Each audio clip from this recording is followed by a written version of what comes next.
Welcome to McPlum, simple solutions served daily. In this video, I will show how to make tuna paste. First, let's gather our essential ingredients and tools.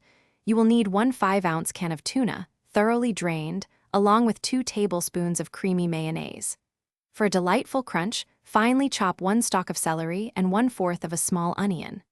Finally, have 1 teaspoon of Dijon mustard, a pinch of salt, and a dash of pepper ready to enhance the flavors.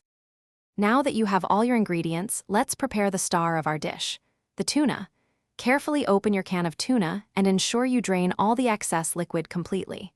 This step is crucial for a good consistency. Once drained, transfer the tuna into a medium-sized mixing bowl. Then, use a fork to gently flake the tuna into small, uniform pieces, preparing it for the next step. With the tuna flaked, it's time to bring everything together. Add the 2 tablespoons of mayonnaise directly to the tuna in the bowl. Next, incorporate your finely chopped celery and onion, ensuring they are evenly distributed. Stir in 1 teaspoon of Dijon mustard, which adds a lovely tangy kick. Finally, season generously with salt and pepper, adjusting to your personal taste preferences for a perfect blend. Your delicious tuna paste is almost ready. Give all the ingredients a final thorough mix until everything is perfectly combined and creamy.